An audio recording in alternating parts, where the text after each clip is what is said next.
They went swimming today over at other grandmother's. Good evening and welcome to St. Andrew's United Methodist Church, where kids stay connected with our book club. We are reading The One and Only Ivan, and we are on page 123, The Grunt. I was born in a place humans call Central Africa, in a dense rainforest so beautiful no crayons could ever do it justice. Gorillas don't name their newborns right away, the way humans do. We get to know our babies first. We wait to see hints of what might yet be. When they saw how much she loved to chase me around the forest, my parents decided on my twin sister's name, Tag. Oh, how I loved to play tag with my sister. She was nimble, but when I got too close, she would leap onto my unsuspecting father. Then I would join her, and we would bounce on the tolerant belly until he gave us the grunt, the rooting pig sound. That meant enough. That game never got old, although my father might have disagreed. Mud. It didn't take long for my parents to find my name. All day long, every day, I made pictures. I drew on rocks and bark on my poor mother's back. I used the sap from leaves. I used the juice from fruit, but mostly I used mud. And that was what they called me, Mud. To a human, mud might not sound like much, but to me, it was everything. Protector. My family, which humans call a troop, was just like any other gorilla family. There were 10 of us. My father, the silverback, my mother and 3 other adult females, a juvenile male called a blackback, 2 other young gorillas. Tag and I were the babies of the group. We squabbled now and then, as families will, but my father knew how to keep us in line with a simple scowl. And for the most part, we were happy to do what we were meant to do, to feed and forage and nap and play. My father was a master at leading us to the ripest fruit for our morning feast and the finest branches for our night nests. He was everything a silverback is meant to be, a guide, a teacher, a protector, and nobody could chest beat like my father. A perfect life. Gorilla babies and elephant babies and human babies are not so different, except that a gorilla gets to spend the day riding on his mother's back like a cowboy on a horse. It's a pretty great system from the baby's point of view. Slowly, carefully, a young gorilla begins to venture further and further away from the safety of his mother's arms. He learns the skills he will need as an adult. How to make a nest of branches, weave them tightly, or they will fall into the middle of the night. How to beat your chest, cup your hands to amplify the sound. How to go vining from tree to tree. Don't let go. How to be kind, be strong, and be loyal. Growing up gorilla is just like any other kind of growing up. You make mistakes, you play, you learn, you do it all over again. It was for a while a perfect life. The end. One day, a still day, when the hot air hummed, the humans came. Vine. After they captured my sister and me, they put us in a cramped, dark crate that smelled of urine and fear. Somehow, I knew that in order to live, I had to let my old life die. But my sister could not let go of our home. It held her like a vine, stretching across the miles, comforting and strangling. I think I'll watch Jeopardy. We were still in our crate when she looked at me without seeing, and I knew that the vine had finally snapped. The temporary human. It was Mac who pried open that crate, Mac who bought me, and Mac who raised me like a human baby. I wore diapers, I drank from a bottle, I slept in human beds, sat in human chairs, listened while humans' words swarmed around like angry bees. Mac had a life. Mac had a wife back then, Helen, was quick to laugh, but quick to anger too. especially when I broke something, which was often. Here is what I broke while I lived at Mac and Helen's. 1 crib, 46 glasses, 7 lamps, 1 couch, 3 shower curtains, 3 shower rods, 1 blender, 1 TV, 1 radio, and 3 toes, but they were my own. I broke the blender when I squeezed 3 tubs of toothpaste and a bottle of glue into it. I broke my toes attempting to swing from the lamp fixture on the ceiling. I broke 46 glasses. Well, it turned out that there were many ways to break glass. Every weekend, Mac and Helen took me in their convertible to the fast food restaurant where they ordered me French fries and a strawberry shake. Mac loved to see the expression on the cashier's face when he drove up and said, "Could I have some extra ketchup for my kid?" I went to baseball games, to the grocery store, to a movie theater, even to the circus. They didn't have a gorilla. I rode a little motorbike, blew out candles on a birthday cake. My life as a human was a glamorous one, although my parents, traditional sorts, would not have approved. Hunger. In my new life as a human, I was well tended. I ate lettuce leaves with Thousand Island dressing, caramel apples, and popcorn with butter. My belly ballooned. But hunger, like food, comes in many shapes and colors. At night, lying alone in my poo pajamas, I felt hungry for the skilled touch of a grooming friend, for the cheerful grunts of a play fight, for the easy safety of my nearby troop forging through shadows.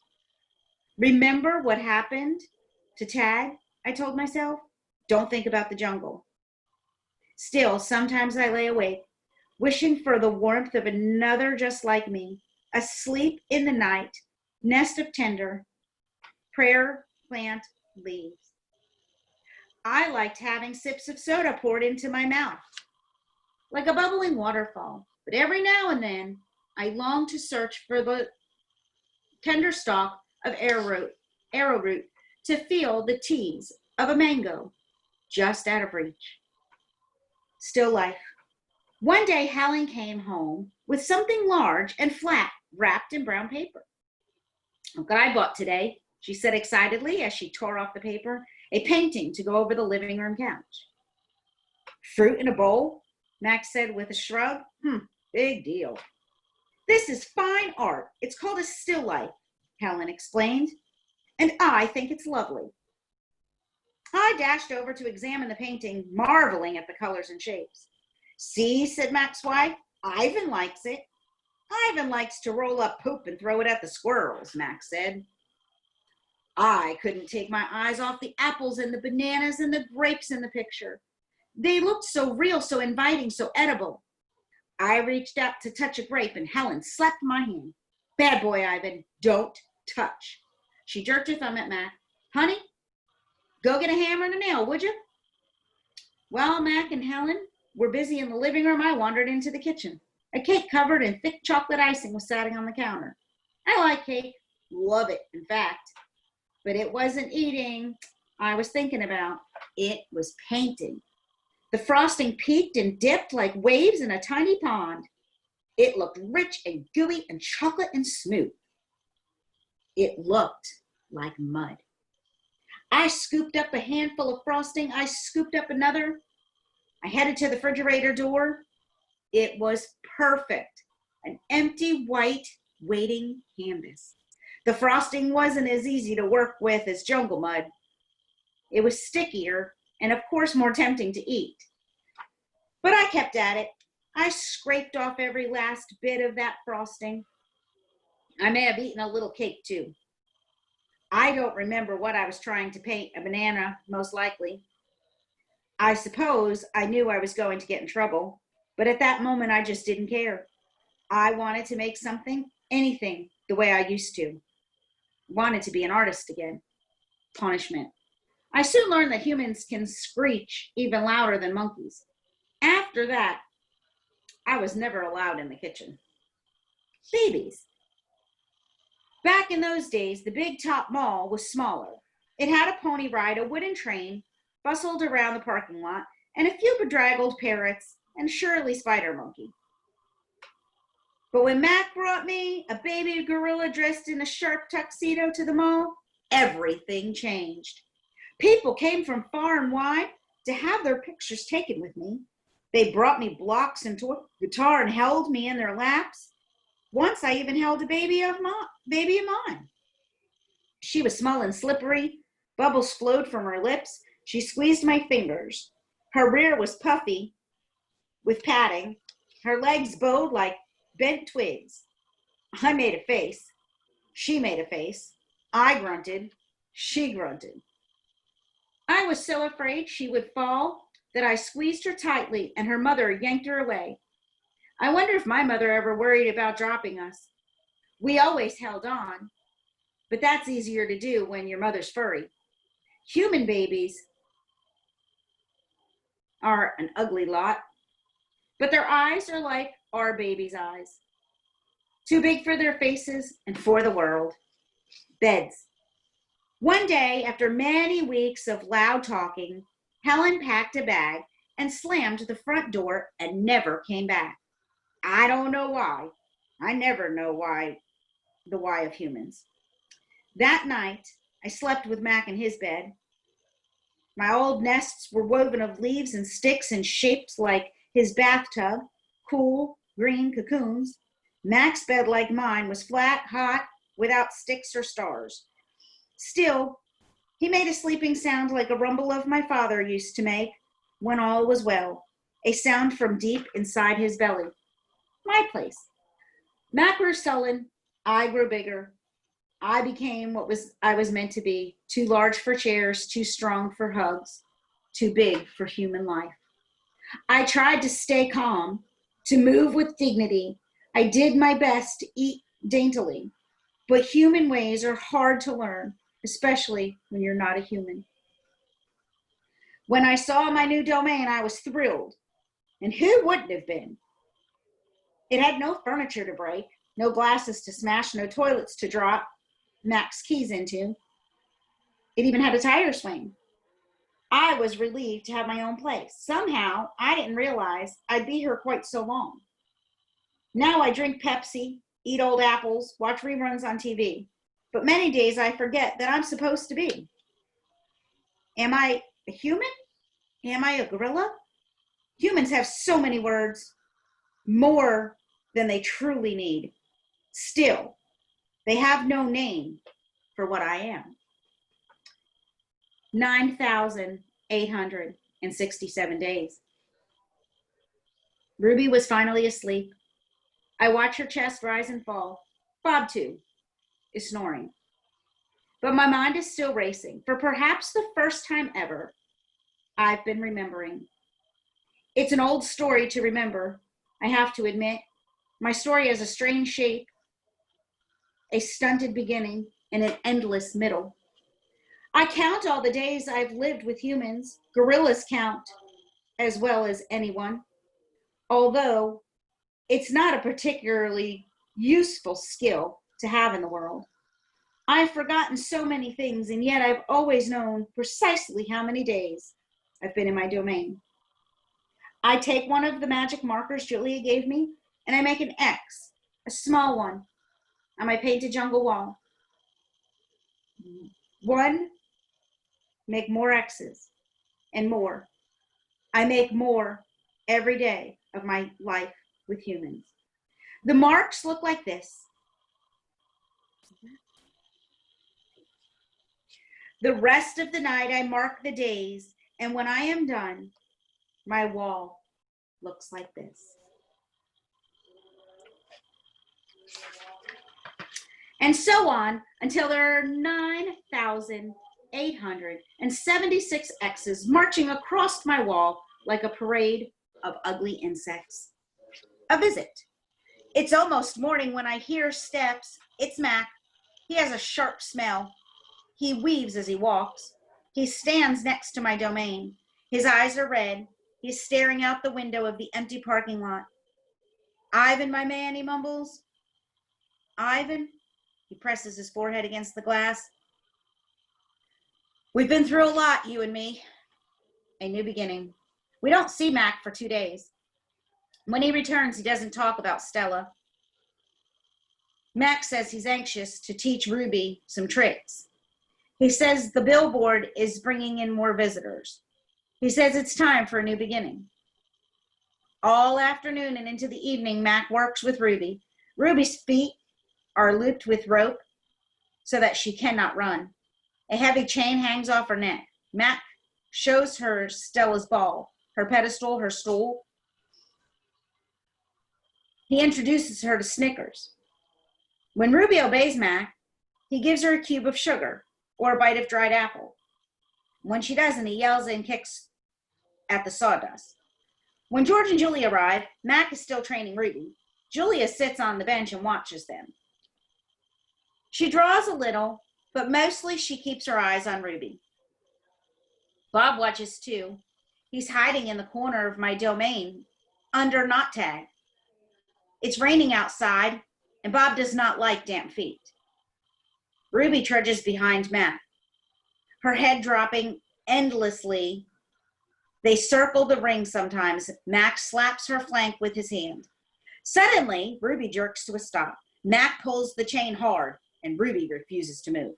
Come on, Ruby. Mac is almost pleading. What is your problem? She's exhausted, I say to myself. That's the problem. Mac groans. Idiot elephant. Idiot human, Bob mutters. Walk, Ruby, I say, although I know she's too far away to hear me. Do what he says. Walk, Mac commands. Now. Ruby doesn't walk. She plops her rump on the sawdust floor. I think maybe she's just tired, Julia says. Mac wipes his forehead with the back of his arm. Yeah, I know. We're all tired. He pushes Ruby with the heel of his boot. She ignores him. George looks over from the food court where he's wiping off the tables. Mac, he yells, maybe you should call it a day. I'll close up. Mac yanks on Ruby's chain. She has anchored as a tree trunk. He pulls harder and falls to his knees. That does it, Mac said, and he brushes sawdust off his jeans. I am through playing around. Mac stomps off to his office. When he returns, he is carrying a long stick. The gleaming hook on the end is almost beautiful, like a silver of moon. It's a claw stick. Mac pokes Ruby with the sharp point. Not hard, just a touch. I can tell he wants her to see how much it can hurt. I growl low in my throat. Ruby doesn't budge. She is a gray, unmoving boulder. She closes her eyes, and for a moment I wonder if she might have fallen asleep. I'm warning you, Mac says. He breathes out. He's staring at the ceiling. Ruby makes a huffing sound. Fine, Mac says. You want to play that way? And he draws back the claw stick. No, Julia cries. I'm not going to hurt her, Mac says. I just want to get her attention. Bob snarls. Mac swings the hook, slices the air just a few inches above Ruby's head. See why you don't want to mess with me, Mac says, and he draws back the claw again. Now move.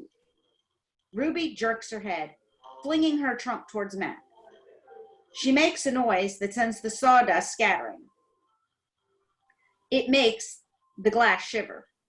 It was the most beautiful mat I'd ever seen. Ruby's trunk slaps into Mac. I don't see exactly where she strikes him. Somewhere below his stomach, I think.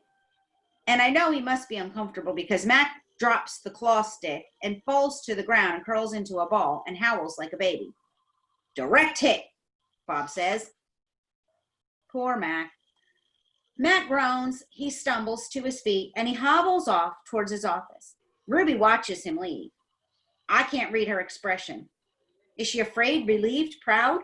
When Mac is gone, George and Julia lead Ruby from the ring. It's okay, baby, it's okay, Julia says, stroking Ruby's head. They settle Ruby into her domain and make sure she has fresh water and food. Before long, Ruby's dozing. Dad? Julia asks as George locks Ruby in the iron door. Do you think Max would ever hurt Ruby? I don't think so, Jules, George says. At least I hope not. Maybe we could call someone. George scratches his chin. I wish I could help Ruby, but I wouldn't know how. I mean, Who would I call? The elephant cops? Besides, George looks down. I need this job, Jules. We need this job. Your mom, the doctor bills, and he kisses the top of Julia's head. Back to work. You and me both. Jules sighs and reaches for her backpack. She removes a piece of paper, a bottle of water, and a small metal box. Homework first, George says, wagging his finger. Then you can paint. It's for art class, Julie explains. We're doing watercolors, and I'm going to paint Ruby. George smiles. All right, then. Just don't forget your spelling. Dad, Julie asks then, did you see Mac's face when Ruby hit him? George nods. Yes, he says solemnly. I did. He shakes his head. Poor Mac. He turns away, and only then do I hear him laughing. That's it for tonight. Stay tuned, and we will be posting when the recordings to continue with the one and only Ivan. Have a good night. Rock and roll.